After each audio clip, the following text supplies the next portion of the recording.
With Lucky Land Slots, you can get lucky just about anywhere. Dearly beloved, we are gathered here today to... Has anyone seen the bride and groom? Sorry, we're here. We were getting lucky in the limo and we lost track of time. No, Lucky Land Casino, with cash prizes that add up quicker than a guest registry.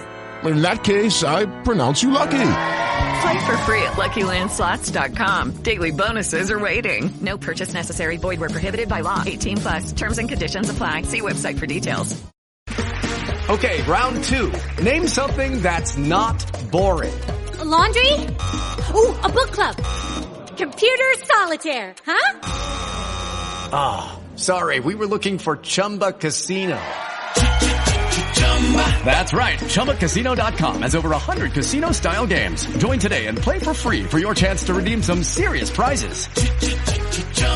ChumbaCasino.com. No purchase necessary. Void where prohibited by law. 18+. Terms and conditions apply. See website for details. Let's roll that theme tune, shall we, and get into some Iberian. Let's check on our Iberian status this morning after this.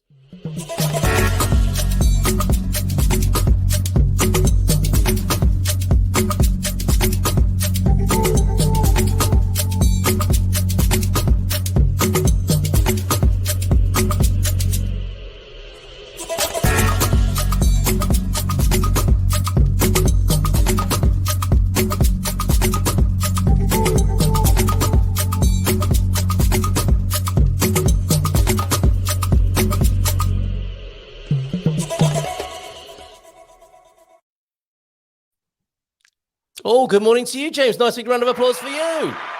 Thank you. I hope that's not computer generated, that applause. I hope that's actual fans. We have got a room full of people here giving you a round of applause. We don't do that AI sort of stuff. How are you this morning? I'm good. I was hoping that, usually on Zoom you can blur the background, and I was like, shit, I can't do that here. So I hope it's not looking too rough. I see. Yes, you're on StreamYard. You're on StreamYard, and you actually look really well organized. And really? Look, I got my IKEA bins for all my camera gear. It didn't go unnoticed. Is that full of tech and kit? That's full of tech. It used to be all just in one big bin, and then I've got bins for all the different bits and pieces. So, full of tech. Sub bins. That's incredible. Wonderful. We're so glad to have you here. This is your official spiel here. Founder of Spain Revealed, where you help curious people experience Spain profoundly and authentically. And I love those two words, by the way, whether coming for a visit or moving to Spain. You run the signature Move to Spain Masterclass, which is an 8-week program that gives people the knowledge, tools, and support to start living their ideal life in Spain without costly mistakes. That's fantastic. You also, as well as saving them money, you save them time and that dreaded Facebook misinformation thing as well, because I'm sure we'll talk about that. You're also host of the Spain Revealed YouTube channel with videos about the food and culture of Spain and the avoidance of white asparagus, which has received 700,000 views a month. Wow, you got to tell me how to do that, James. And you're the co-founder of Devour Tours, one of the world's leading food tour travel companies. So loads to talk about this morning. I hope you can give us at least 30 minutes of your valuable time this morning to talk about this. I can. How did you get into it, James? Well, I'm from New Zealand, and so I moved to Madrid. I'm in Madrid. I moved here 12 years ago now. And I was in advertising when I moved. I was a TV commercial director, and I hated it. And so, right. As you'll know, when you move overseas, a lot of people go through a moment where they can kind of reinvent themselves or redefine themselves because you sort of have this break, right, from the past. So I quit after 6 weeks what I was doing, working at a production company, directing TV commercials. And I was like, I'm going to be a travel writer. I was falling in love with Spain and the culture. I was like, I'm going to be a travel writer. I love writing. And I thought I would, be writing articles for the New York Times travel section within sort of 3 weeks and things like that. And obviously that didn't happen. Of course. So I started to guide because that's how I could actually earn a living.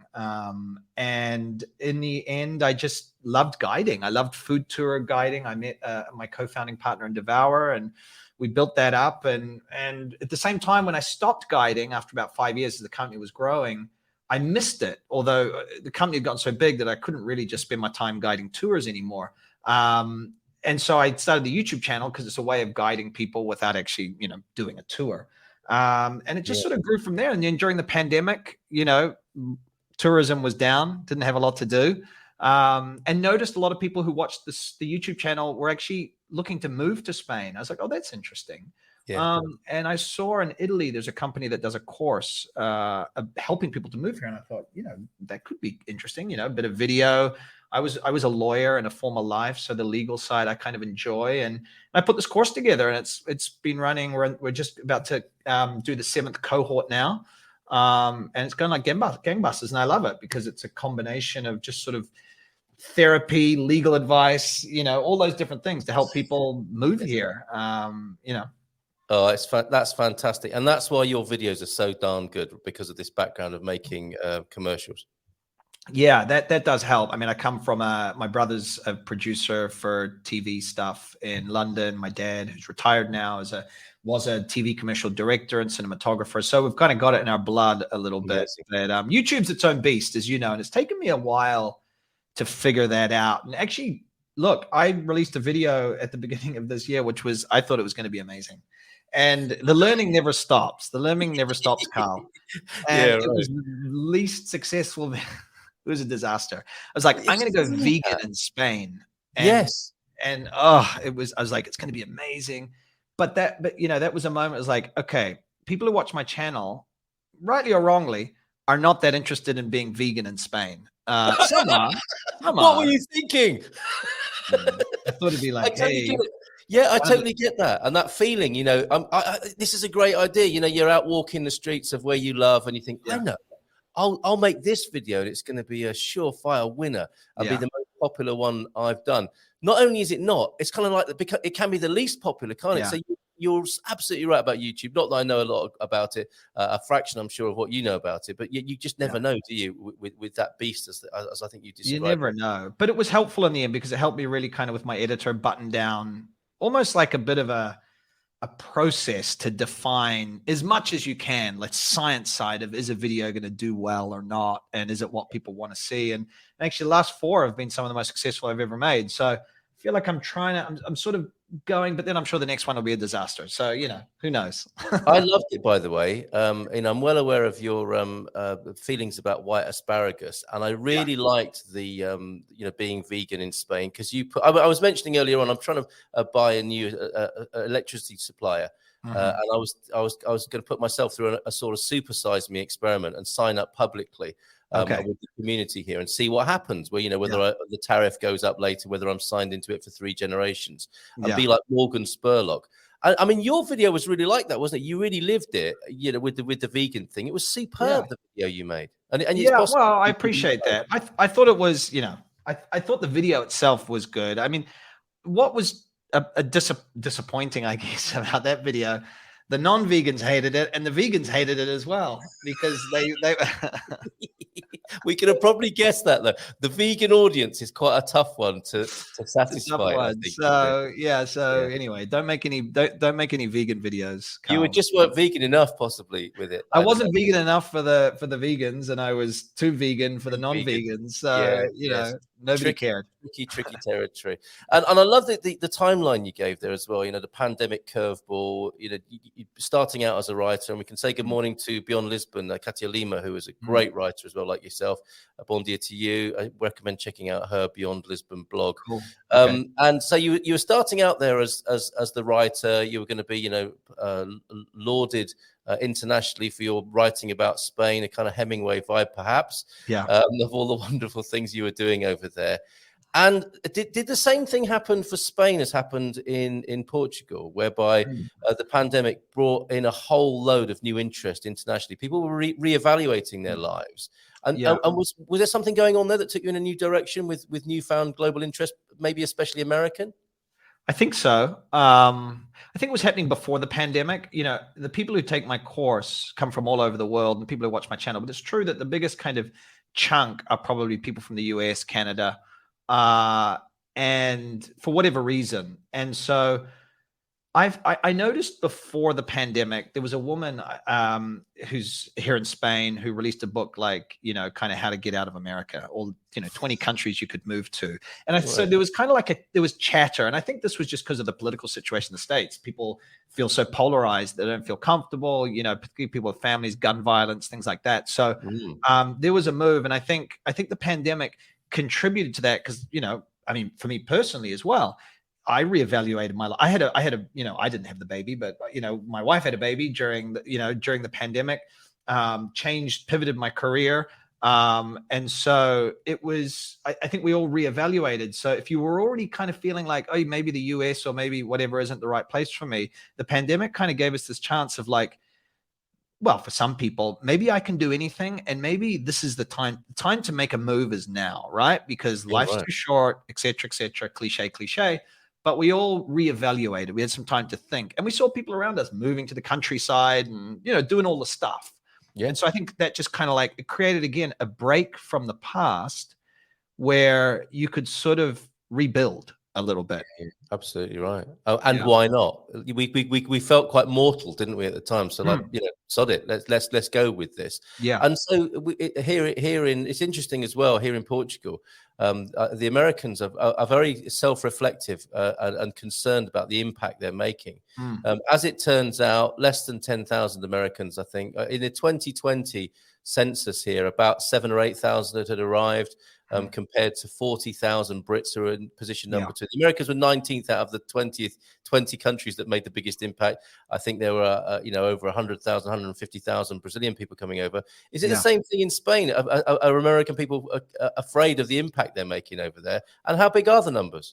The numbers aren't that big. I did a video recently. I've learned since my vegan video that, do dramatic titles. Why are Americans fleeing to Spain was the title. Yes. When I interviews with Americans, and I said to the people I was interviewing, I said, just be aware that I'm going to use the word fleeing in the title. Are you okay with that? It's YouTube. And I'm like, yeah, that's fine.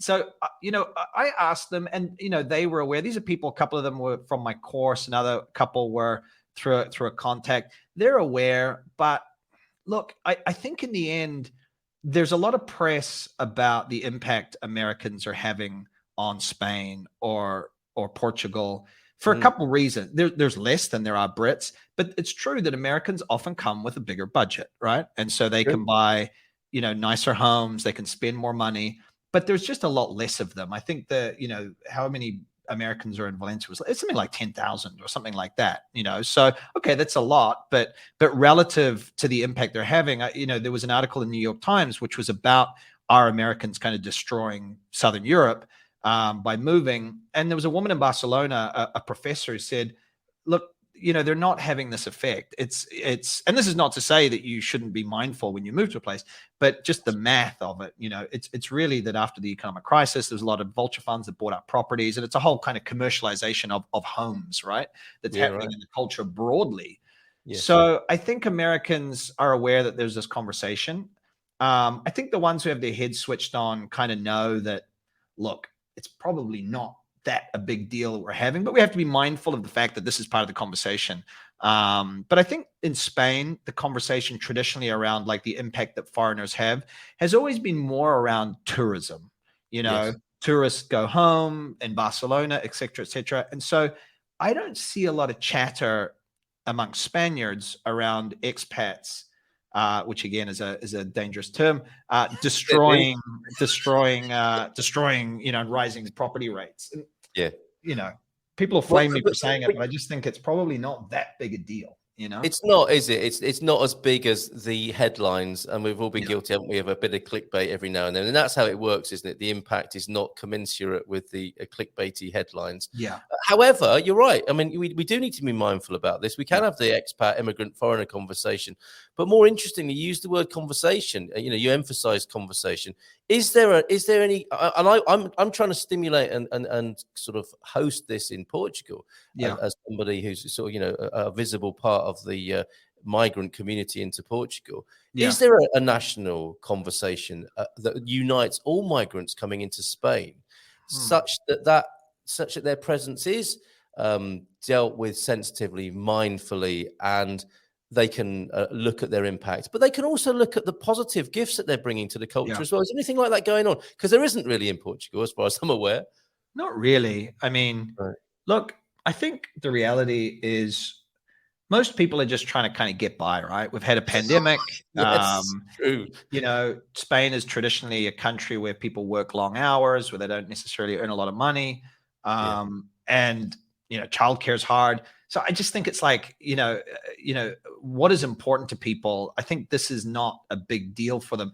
What is a big deal is housing prices, right? That is a big deal. But I don't think they're saying, you know, and if somebody, you know, when I made that video, there were some comments from people saying all these Americans coming in and driving up the housing prices, but I don't hear that in the street. It's more like they just see, I don't know if they kind of know why. They just see that housing prices are going up. It's happened. It's been a boom and bust economy. It happened before.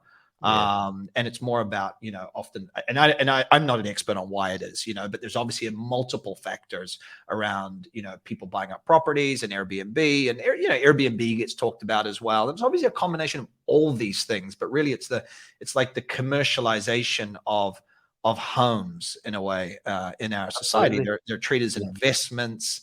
You know, in my building, a couple just sold up in the top floor, a big apartment, and somebody, I don't know who it is, bought two of them and is dividing it up and turning into apartments. And they're going to rent them out, long-term rents. They're not going to do Airbnb. But, you know, there's just a lot of that. People see those, particularly now when investments are hard, as a kind of a safer investment. And a traditional investment in Spain is property. So I'm just not sure if the conversation is about that. But somebody did say in one of the comments, which I thought was really nice, a Spanish woman in the YouTube video, she said, you know, these Americans coming in, you know, they need to be mindful of not kind of the way they talk and the way they exist in the culture. You know, don't be running around saying, oh my God, Spain's so cheap. You know, it's just like, it's kind of bad manners, right? When it's cheap for you, you know? Yes. But it's hard not to say that, isn't it? Because people are genuinely shocked by that. But we, you know, our Monday show is mindful migration. So, you know, we've been banding that word around. Is that part of your masterclass? Do you actually directly address this that you've been talking about in this matter of mindful migration? I guess it just more, I don't have the masterclass is divided into 8 modules, and there's like a module on tax, module on immigration, module on all the different, you know, pieces of your move. And so I don't have like a lesson or a module on sort of mindful migration, but I just given the way I treat it and the kind of audience that I guess I attract, who are inherently mindful, the people who come in. And so it's conversations we do have in our live kind of classes that we have alongside the material that people watch, but it's not one class. It just sort of filters through the whole conversation. People come, you know, we talk about learning Spanish and integration, and we have a tutor come in to give tips for, you know, how to have good strategies for learning Spanish. And but also I guess, you know, at the beginning of the course, I get people to fill out like a vision checklist, which is like a 7-page vision checklist, which is kind of like saying, what kind of vision do you want for Spain? And one of the questions is like, who do you want to hang out with? Is it with other expats, foreigners, or is it with Spaniards? And most people want to hang out with obviously a mix. They realize the reality of that. But I'm also not going to judge if someone kind of wants to be like, you know, kind of tuck themselves in and just have their, you know, have their foreign friends and things like that. But I just don't tend to attract a lot of those people because I think the nature of the content on the YouTube channel. Yeah, totally understand that. So tell us more about this, the 8-part masterclass. How does it work for people if they want to come in? Yeah, so really the best way for people to come in is to jump over onto my website, spainrevealed.com, and so I can pop that in the chat at some point. But there you'll see a link for registering to get notifications when I run the next cohort. There's also some free resources there, a free buying guide for buying a home in Spain or renting a home in Spain. There's a tapas kind of 101 guide that people can download, and that's some free content. Will also get people on my list. So just going to spainrevealed.com is the best place. And so, I'm about to kick off the 7th cohort. I run it 3 times a year, about sort of 45 or so people in each course.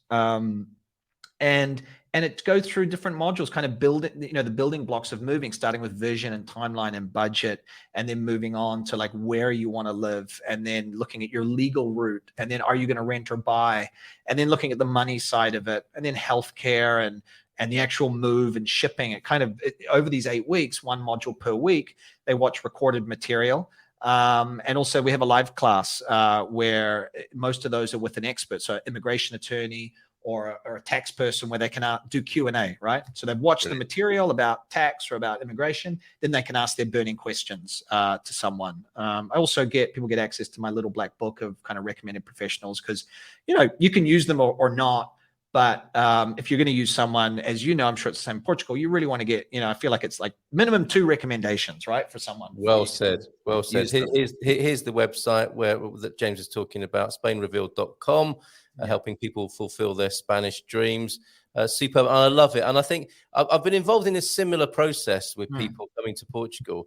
And I think one of the wonderful things about what you're doing, and I really love the way you're running it as a cohort that starts at a certain time, is that you bring people together and they bond, don't they, as a group. It's been amazing to see people move to Portugal from different parts of America who've become friends in Portugal once they've arrived. That's a really valuable part of the course, isn't it?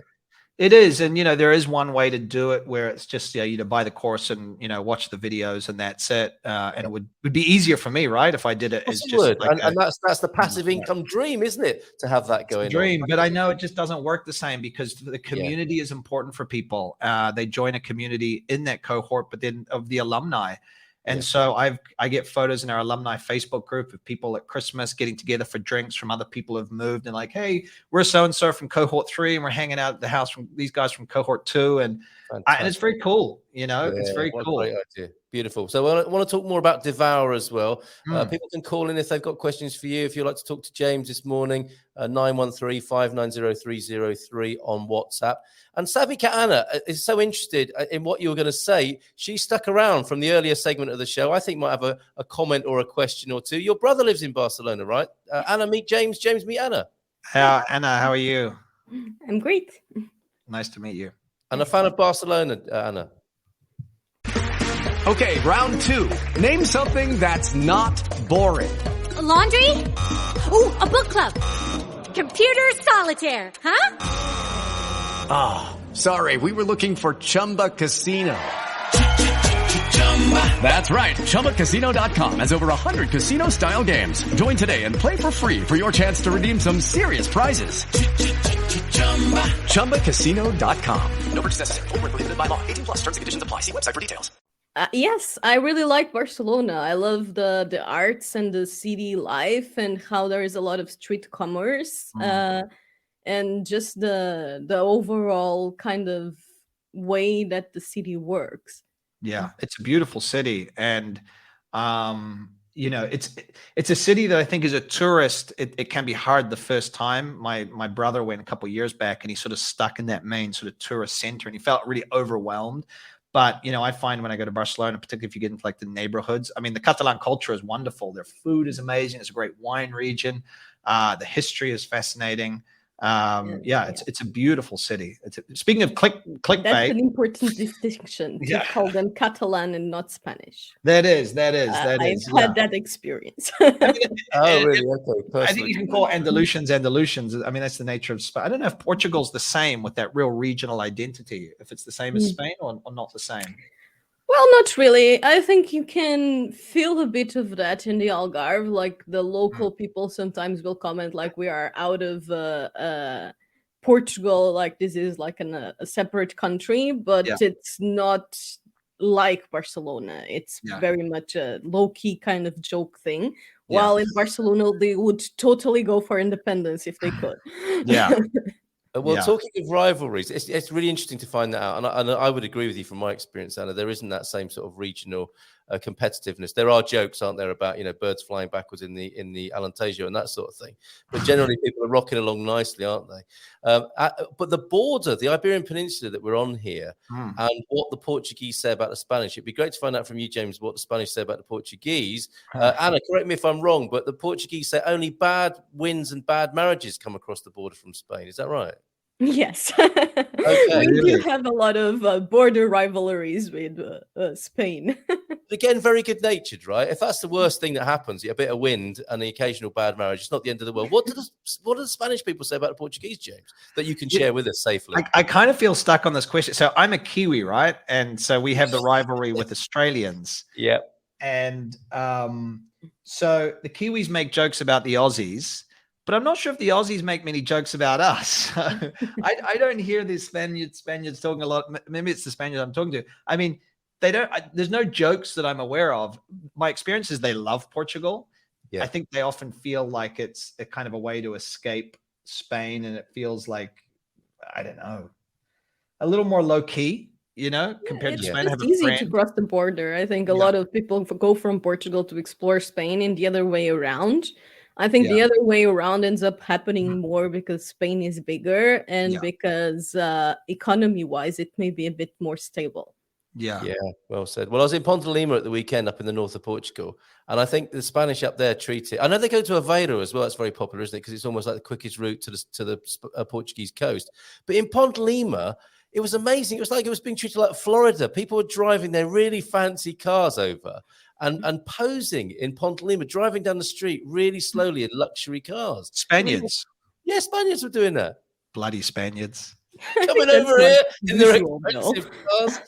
Beyond Lisbon, Cati Lima. There we go. There's I think that's the saying, isn't it? Nem bom vento, nem bom casamento. There are very few real reasons for that saying. Oh, okay. So it's just a saying, and there's not much truth to it. That's fantastic. Let's get into the food and the Devour, another wonderful part of your job. So you've put behind you the job you disliked, and that in itself is a great thing to talk about. Not enjoying your job, changing it, and now living your dream life in Spain. I mean, that's so great to hear and an inspiration to many people, James. And now you're running a food experience company. Talk about living the dream. How is that and how does it work?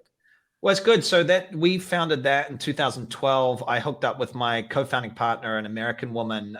She had just started offering daytime food tours in Madrid, and it wasn't really a thing back then. It was just sort of kicking off as a concept. I designed an evening tour, and for the next 4 years, we gave tours. I was by night and she was by day, and then it grew and grew and grew. Just before the pandemic, we expanded outside. We're in Seville, Barcelona, San Sebastian, Madrid.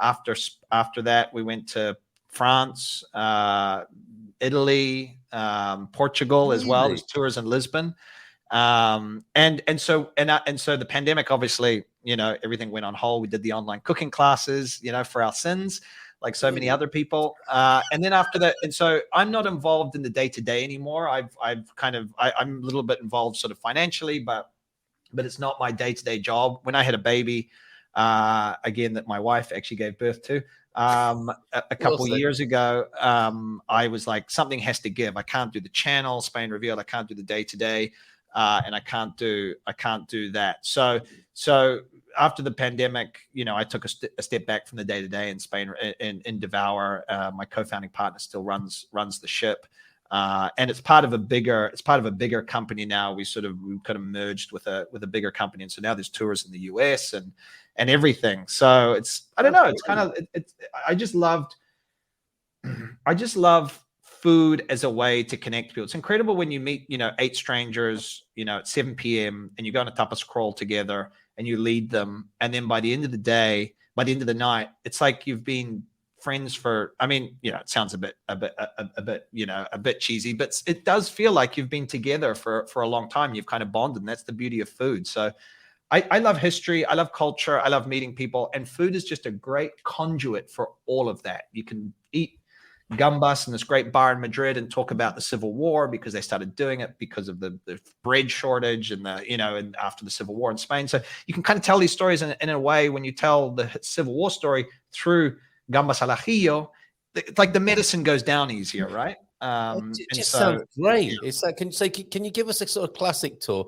2 words that I picked up on from the bio that you sent me were profound and authentic. Yeah. And I was saying this to Bobby O'Reilly earlier on, that we've got a little bit too much into maybe complaining about what's going on in Portugal, and not enough about the profundity and authenticity of being here and enjoying the culture. And we must get that balance right. So a classic tour then on your doorstep, on your manor, with the part that you live in Spain. What would a Devour food tour look like there? So, for example, there's kind of like two types, really. You could do a daytime food tour where you're going to go to tapas bars. You're also going to go to like a market, meet the market vendors, and try different produce. You're going to go to pastry shops, and we're always selecting places that, you know, that for us have what's called kind of a sense of place. What we've always called a sense of place. So, if you walk into a place in your city, does it give you a sense of place of Lisbon or of Madrid? Does it tell something about the story of that place as well as the great food? It's almost like you can have a checklist, right? It's like if the food is great, but there's no sense of place, then it doesn't work. And so the tour I designed was you know, so many years ago. The first one was this tapas and history tour, which was, you know, we'd meet in the square and I'd take people for a vermouth and sort of give them a little bit of some jamon and give them an idea of the evening and, you know, teach them about vermouth so they can enjoy that for the rest of their trip and how we do it, not only what it is, but how we drink that in Spain. And then we'd go for a little bit of a historical walk, you know, and tell them a little bit about the history. Then we go to another bar and we'd have a little bit more. And you know, you're trying to get places where you can introduce them to the vendors and kind of, in a way, when you go as a tourist, if I go to, you know, Croatia, I can't really connect with the people behind the bar because I don't speak the language. And so the guide is almost like a connector in a way as well. They can shake their hand and see something that they can do, create something, you know, make a dish or something like that. And so it's just a way of, I guess, connecting with the culture in a way. Like, it's probably the worst way to sell food tours, but for me personally, food on a food tour is one of the least important parts. It's yummy, right? But yeah, I can, you know, but it's like I could find a list of the 10 top places to eat, but it's really that experience of going with someone who's an insider who can connect you to these places and help you understand them. So the rest of your time, you can have an authentic experience. So always take a food tour on day 1 or day 2 because you're going to eat better the rest of the time. Well said. And it's a perfect sort of primer, isn't it? And it makes you feel comfortable and engaged with what's going on in the culture. I absolutely love that and would love to be doing something like that or going and enjoying that somewhere. So you come into Lisbon, do you occasionally to do this? So I don't personally, but we have tours. We have, you know, Devour has tours in Lisbon. Right. And so, yeah, there are, you know, check those out. I actually did a food tour video in Lisbon some years ago, which I got a lot of, a lot of people said they loved it. Some people said, oh, you went to this place. I did, because I just don't know as much about Lisbon as, you know, Spain. I would like to jump in now if I could. So Where are you taking us? Yes, I'm a total foodie and I definitely recommend Spain from a foodie perspective. I think they do have a very food, and not only food, but like you were saying, the environment, the talking through the meal. They have that culture a lot, and that's why there are so many street shops, and they are always full, and the markets are always full. Like in Portugal, that's one of the things that I miss in Portugal in comparison to Spain. Is that they don't have this meet strangers kind of culture that much. Like you feel it a bit more in the north, but in Spain and in Barcelona, people will actively go out, especially at the end of the evening, just to go to a stroll, just to meet people, just to go and sit at a tapa place and have a conversation. And that's part of the culture. And I think that's amazing. Here in Portugal is a bit different. Yeah. And I'm actually also organizing something a bit different. It's a retreat that it's mix of move to Portugal, food and culture. It's going to be a 3-day thing, while your case, it's more food and culture focused. In this case, it's going to be also moving to Portugal focused. And I really hope that's not one of those cases like you were saying on the beginning, where you think it's a great idea and it doesn't work out, because I definitely think it's a great idea. You never know, do you? You never know. You're going to have to try that. Of course, when you go out to eat, and thank you, Anna, for that insight there on the differences across the border on the Iberian Peninsula here. But of course, in Portugal, you can watch TV while you're eating. That is something that people are sometimes a little bit shocked about. There are a lot of TVs and a lot of Portuguese cafes and restaurants, and that might be part of the reason why people don't reach out and talk to each other. Maybe that's what they like. Is that the same in Spain, James? It's exactly the same. People just talk over the TV here. Oh, okay. But it's interesting what you say. I know that it's I guess in Portugal is a little bit more sit down, like you sit at a table rather than sort of standing at the bar and sort of flowing around the space. Is that the difference? Because the key in Spain really is that informal barroom environment where you're kind of a free agent, you're a molecule bumping around, and so you bump into people and you're rubbing shoulders, whereas the minute you're at a table, you kind of like have your space, you know, and to go and like talk to the person at the table next to you is like a bit weird, right? Mm-hmm. But if you're standing around, it's kind of okay. Although post-pandemic, we have seen a few more places kind of lock down a little bit more table seating, which I hate. But maybe Portugal's more like that, is it? I would say in a simple way that Spain feels a bit more extrovert, so to say. Yeah. So there is more people on the street, more people talking to each other, more people randomly talking to you than it happens in Portugal, from what my personal experience.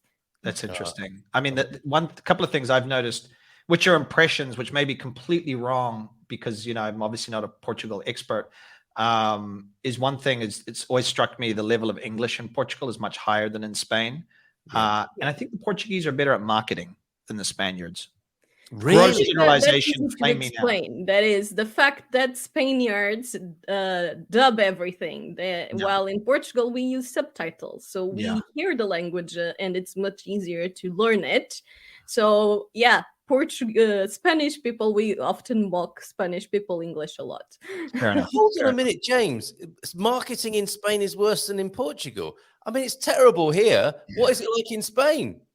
I get a feeling that so one of the interesting things about starting Devour Tours was that we would, you know, set up a tour in Seville, set up a tour in Barcelona, set up a tour in San Sebastian and Madrid. And so you negotiate with the vendor, right? Because you're not paying them by cash each time. You pay them once a month. You're like, hey, you want to get something off menu, maybe a little bit of a combination of things.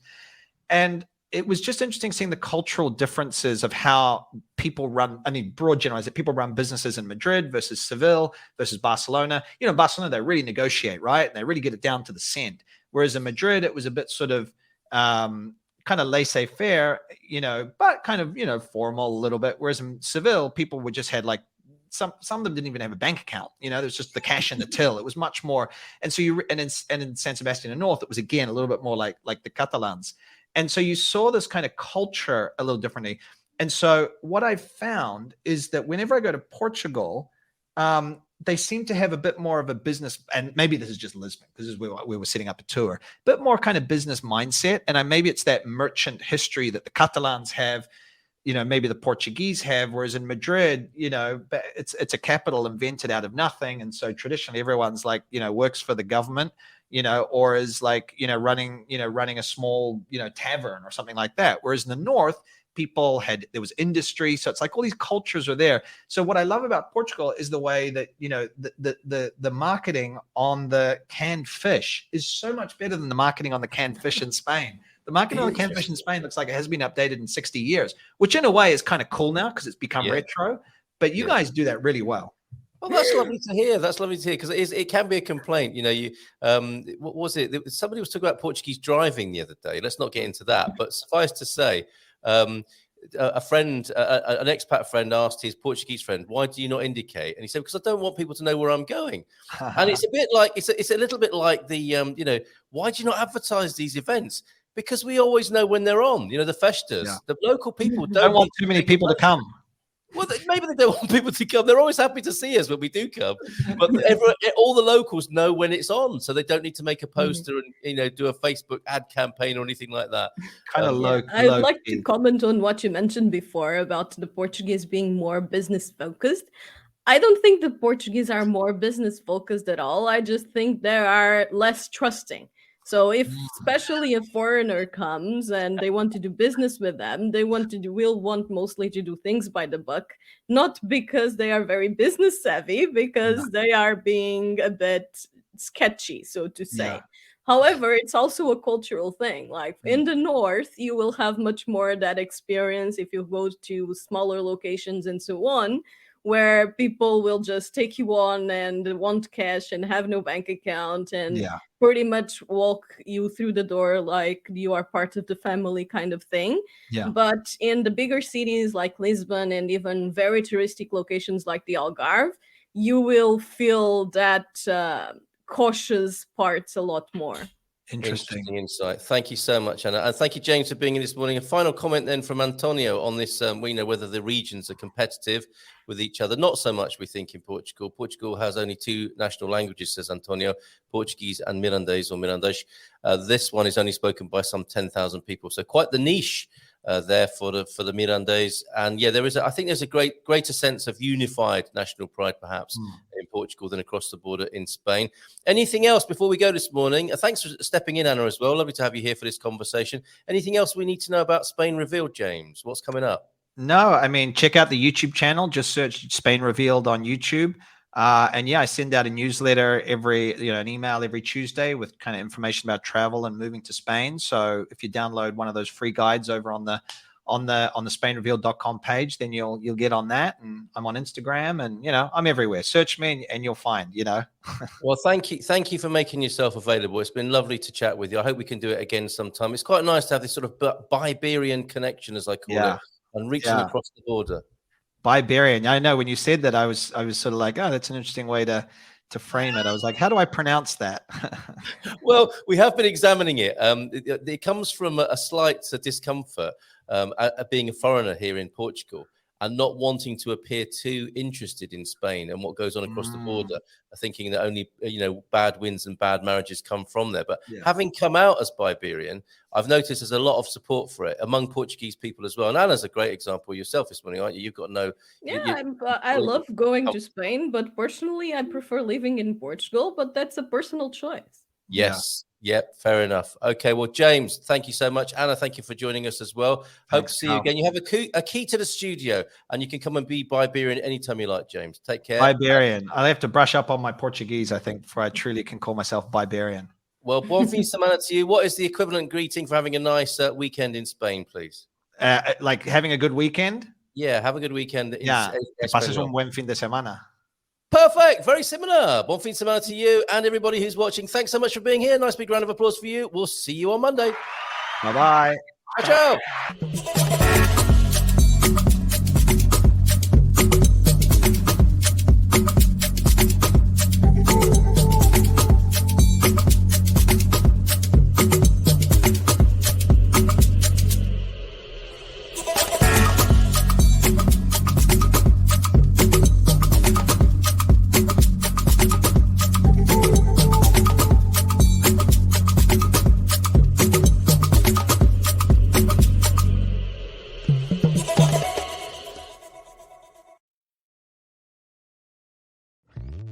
Hello, saver. Whether you're saving for that trip to the tropics or saving for an emergency, now is the time to take advantage of Wells Fargo savings options. Wells Fargo offers savings accounts that can help you save towards your goals. So, what are you saving for? Visit a Wells Fargo branch or wellsfargo.com/save to open a savings account today. Wells Fargo Bank, N.A., member FDIC. Wells Fargo presents one of the surest ways to grow your money. A Wells Fargo CD account, where you can earn a 5.00% annual percentage yield on an 11-month term with a minimum opening deposit of $5,000. Visit a Wells Fargo branch or wellsfargo.com/CD rates to open a CD account and start growing your savings with us. Wells Fargo Bank, N.A., member FDIC.